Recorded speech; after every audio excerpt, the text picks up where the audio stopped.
Ella es Silvia Cherem, una escritora que aborda una gran cantidad de temas de un modo muy particular. En el 2005 ganó el Premio Nacional de Periodismo y su trayectoria es simplemente impresionante. Hoy, en entrevista para Enlace Judío, Silvia habla sobre los desacuerdos más controversiales y polémicos que ha tenido con algunos sectores de la comunidad judía de México. Hola Silvia, muchas gracias. Tenemos que hacer una segunda parte de esta entrevista y aquí estamos. Silvia, hace unos años protagonizaste una experiencia muy polémica que se dio con el sector religioso de la comunidad judía. ¿Cómo le llamamos a lo que sucedió? ¿Un desacuerdo? Pues mira, más que un desacuerdo, otra vez quienes me conocen lo saben, detesto a los fanáticos. Todo lo que he escrito contra el fanatismo y yo los detesto. En general, respeto mucho a la gente que tiene convicciones, pero respeto a aquel que respeta a los demás. No tolero a aquel que se cree dueño de la verdad. Y por casualidad, quizá porque todo pasa por casualidad en mi vida o por causalidad, acababa yo de publicar un libro que adoro mío, que fue Trazos y Revelaciones, que fueron 10 entrevistas a pintores que lo publicó el Fondo de Cultura Económica como su libro de aniversario y que además el secretario entonces de Educación regalaba a diestra y siniestra y que se presentó con una enorme exposición en el Museo de Arte Moderno de estos 10 grandes de la pintura mexicana. Y me acompañaron además todos ellos, o gran parte de ellos, en esa presentación. Estaba yo exhausta, pero acababa de llegar a mi casa, como a la de toda la comunidad judía de México. ¿Cómo lograron sacar todas las direcciones? Un audio, un video de un rabino que prometía hacer que la mayoría de la comunidad judía mexicana hiciera teshuva.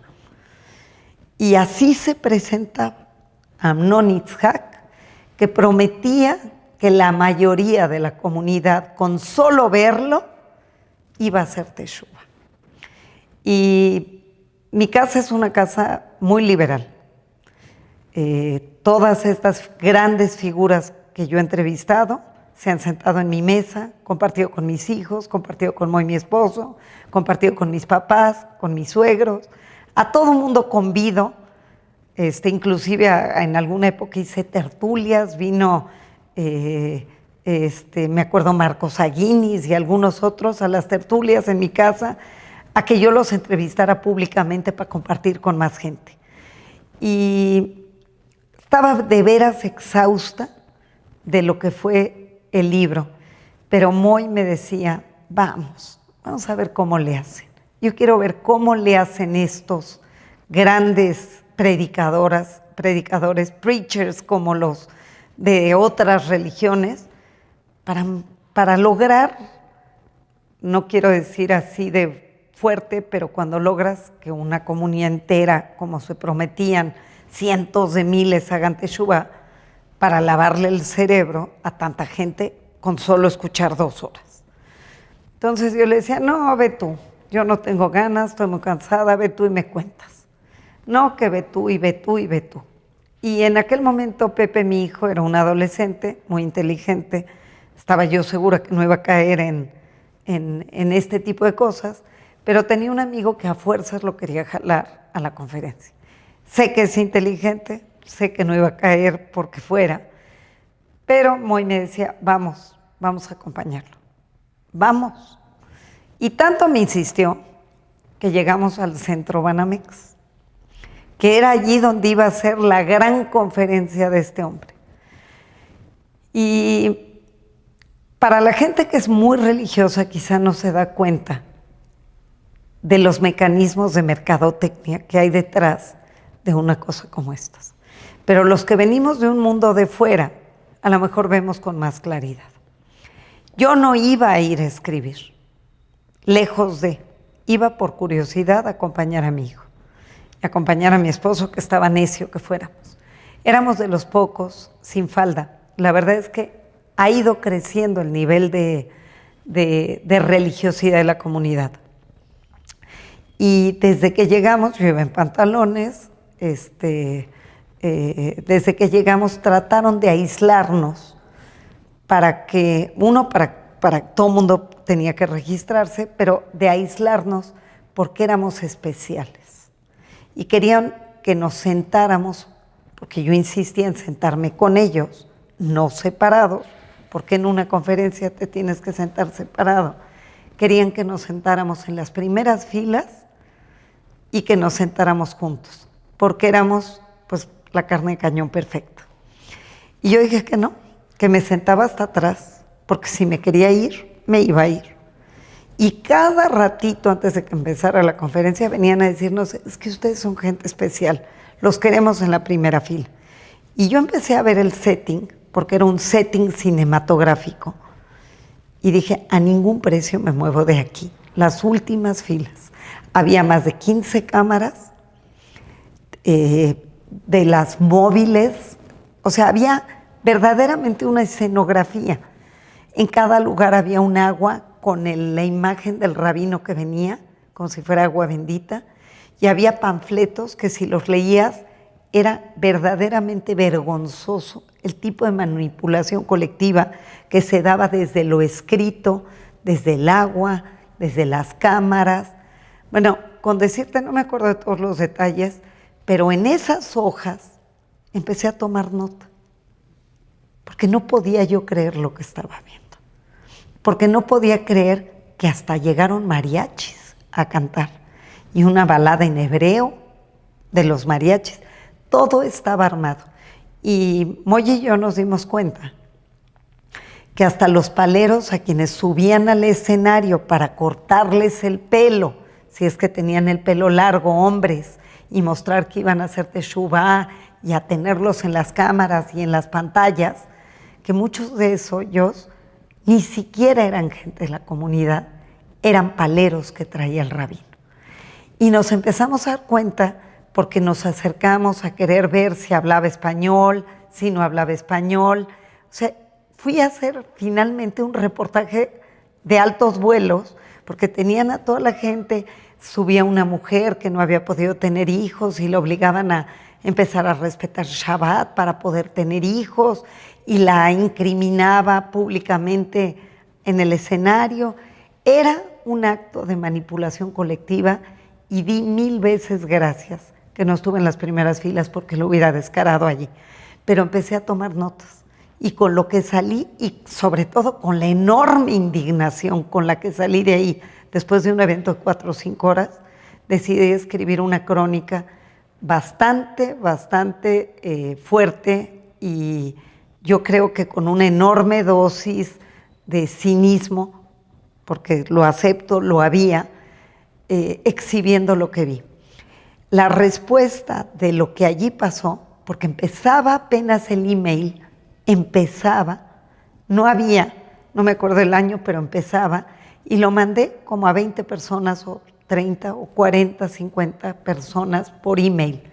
Se hizo una cadena colectiva gigantesca, y por ahí lo tengo guardado. Tengo más de 300, 400 cartas del sector religioso diciendo gracias por abrirme los ojos, porque ya no podía más o porque ya no puedo más.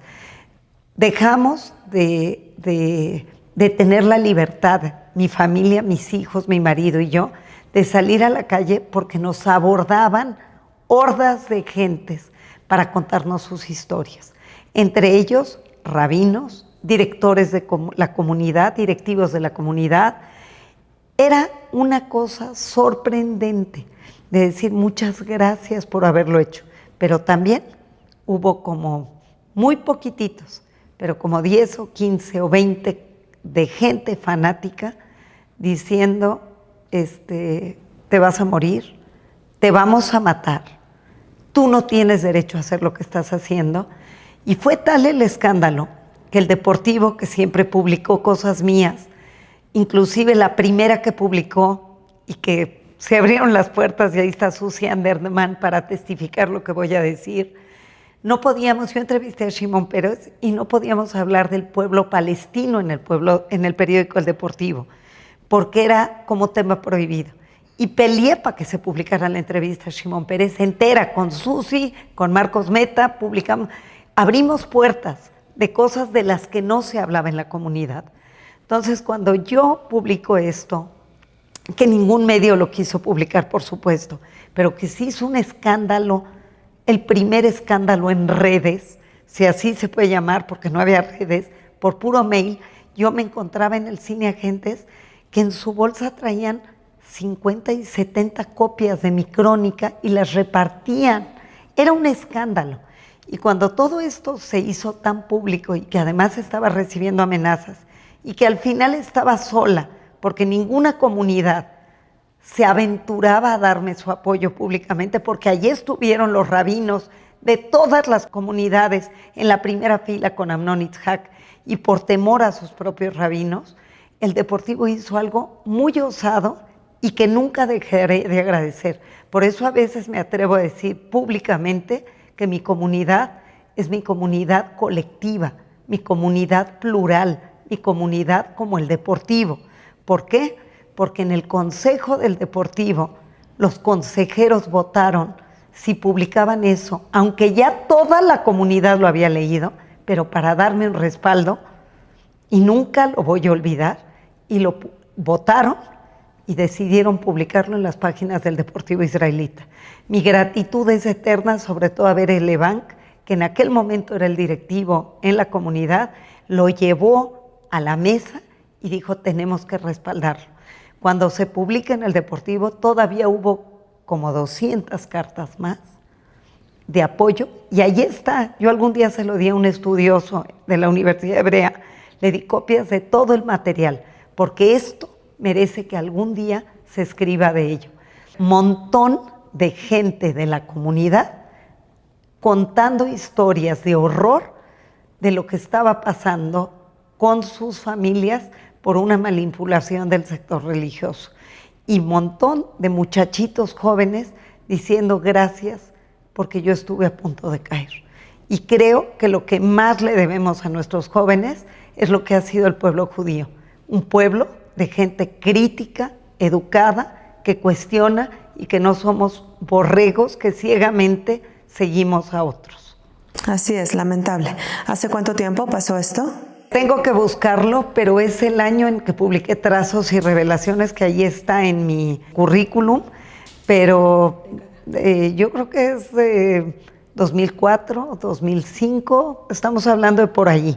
Y fue un escándalo en la comunidad a grado tal que, por ejemplo, tengo una carta escrita de su puño y letra de Isaac Saba y de su hermano diciendo no vamos a darle un quinto más a fanáticos de este calibre, porque eso no era la religiosidad de la comunidad de Alepo, porque se ha vuelto fanática y hasta en la vestimenta nada corresponde a nuestras costumbres. Y tengo cartas de veras conmovedoras que allí están para quien quiera leerlas. Perdón, ¿cuál es el nombre de ese rabino? Se llamaba Amnon Yitzhak y mi artículo se llamó La mercadotecnia de la teshuva. Muy escandaloso, cínico, como les digo, pero lo merecía. Y creo que sí fue un escándalo público y qué bueno que lo fue. Y esa y otra lucha han sido mis luchas en la comunidad. Así es, Silvia, justo de eso te iba a preguntar. Ya que estamos hablando de temas controversiales, platícame de esa otra polémica comunitaria que encabezaste. ¿Sabes de qué hablo? Me preguntas sobre el otro tema que me apasiona y que ha sido una lucha en la comunidad y que me da mucho, mucho gusto haberla encabezado junto con otras distinguidísimas mujeres, casi todas amigas mías, que de alguna manera hemos luchado por darle una dignidad mayor a la mujer en la comunidad, sobre todo en Maguen David y en Monte Sinai, donde se prohibía ir a los entierros, que no tiene ninguna validez ni alágica, ni por costumbre. Fue una costumbre más bien, pero sin ningún sustento, que surgió de que se robaban mujeres en los entierros, y como se robaban en épocas de revueltas mujeres y acostumbraban a hacer desmanes, decidieron prohibir que las mujeres fueran en Alepo y en Damasco. No hay ningún sustento alágico detrás. Yo lo he estudiado a fondo y lo he peleado a fondo. Desde muy jovencita, algún día fui a un entierro y siempre he seguido yendo y nunca he permitido que me intimiden. La última lucha fue con la muerte de mi papá, porque ya antes me habían advertido, me habían pedido, me habían citado para que pida perdón y diga que nunca más lo iba a volver a hacer, es decir, ir a entierros o hablar cuando alguien muere, y dije que no solo lo iba a volver a hacer, que vivieran 120 años mis padres, pero que si tenía necesidad de hablar en algún y honrar, porque además eso sí es alajá, honrar a alguien que fallece, lo iba a hacer y que nadie me lo iba a impedir.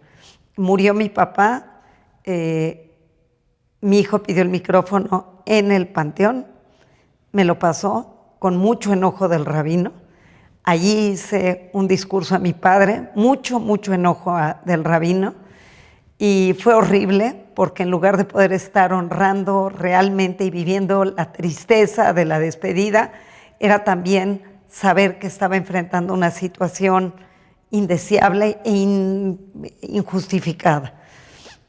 A la semana hicimos el hereye en la casa para no tener que pelear con ninguna autoridad, para que pudiéramos hablar todas las mujeres que quisiéramos hablar, y en la casa lo despedimos, y con la ayuda del presidente de la comunidad hoy, de Salo Cherem, que le dije: Salo, esto no tiene sustento, pasa la historia como alguien que acabe con algo que es un absurdo, porque además he ido a varias juntas y he discutido de tú a tú con gente religiosa en la mesa directiva, y no tienen cómo justificarlo, y hasta se enojan porque llego más preparada yo que ellos. Y bueno, eso ya sucedió en un encuentro, llegué yo más preparada que ellos, y bueno, porque hice mi tarea y busqué a rabinos y sustenté la postura. Y bueno, cuando llegó ahora el hereye de 1 año, le hablé a Salo y le dije: yo les mandé una carta, hablé en un evento de Etel Barilka, de judaísmo en femenino, justifiqué por qué esto no tiene razón de ser. Les mandé a ustedes una carta diciéndole que al año yo haría público este asunto si no podíamos, y esta carta, si no podíamos llegar a un acuerdo. Y bueno, ya llegó el año, ¿qué hacemos? Y le dije: estoy dispuesta nuevamente a hacerlo en un salón de fiestas. Y me dijo: ¿por qué no lo haces en un salón de fiestas comunitario? Le dije: perfecto, pero ahí también hacemos el rezo. Y hace un mes que fue el hereye de 1 año de mi papá, y que me da mucho gusto que él sabe que lo honro de esa manera también. Pudimos hacer el hereye en el salón de fiestas de Sabinos, hablamos las mujeres, allí mismo fue el rezo, y tendrá que llegar el día que sea en el templo donde tiene que ser, porque como les digo, se han dado el premio Maguen David a mujeres que han podido hablar en el templo. Entonces no hay ninguna justificación, ninguna, para que esto no pueda cambiar, porque no estamos en una edad en la que lo que estamos haciendo es casar a nuestras niñas de 15 años y obligándolas a hacer kipe, sino que habemos mujeres preparadas como tú, como yo y como tantísimas otras, que tenemos que tener un lugar digno para poder cerrar círculos de vida como merece aquel que se va y como merecemos quienes nos quedamos. Por eso es que he emprendido estas 2 batallas, y bueno, la última a honra de todas las que lo hemos perseguido, entre ellas, por supuesto, Esther Chabot, que siempre hemos estado juntas en esta lucha, y bueno, muy feliz de que esa página ya casi podemos decir que se ganó. O sea que además de ser una escritora, eres una guerrera. Soy una guerrera, de lo que creo. Y lo hago por mí, pero lo hago por mi hija, y lo hago por mis nietas, y lo hago por todas las niñas que merecen tener esa dignidad. Silvia, finalmente, ¿cuál es el proyecto en el que estás trabajando ahorita? ¿Qué te quita el sueño hoy en día? Bueno, pues terminé Esperanza Iris, que fue 5 años de trabajo. Terminé las 100 rebanadas de sabiduría empresarial, ambos casi saliditos del horno el último año. Este todavía ya publicado me persiguió y escribí un nuevo capítulo que ya va a entrar en la próxima edición en diciembre pasado lo escribí, ya está en Kindle y ya está a punto de salir en la nueva edición. Y bueno, pues creo que ahora quiero hacer un libro de crónicas, tengo muchas crónicas de sobrevivientes, de gente como Karen, que sobrevivió al tsunami, que tengo que hablar con ella para ver si lo integramos en un libro, de gente que sobrevivió a las Torres Gemelas, de alguien que sobrevivió a un atentado terrorista, de alguien que sobrevivió a la mordedura de un tiburón y alguien que le cayó un coche encima y se volvió cuadripléjico y ha logrado caminar. Muchas historias de gente que nos enseñan cómo es que tenemos que darle la vuelta a la adversidad y que también son grandes lecciones de vida. Y luego pues seguiré con esto de las novelas, que ya me gustó, y seguiré mientras tenga vida, tengo sueños, tengo proyectos y quiero emprenderlos. Silvia, en verdad, gracias por tu tiempo, gracias por esta maravillosa entrevista que me diste. Gracias, Nadia, gracias a Enlace Judío, todo mi cariño, todo mi respeto siempre por lo que hacen y por lo que todavía podemos hacer juntos, porque mucho hay todavía, muchos paradigmas que romper, muchos estereotipos que combatir. Y te vamos a tener escribiendo para Enlace Judío, ¿cierto? Siempre lo he hecho y seguiré haciéndolo. Gracias, Silvia, gracias por todo. Que Dios te bendiga. Gracias a ti, Nadia. Nuevamente, gracias por lo que hacen y gracias por tenerme aquí. Gracias.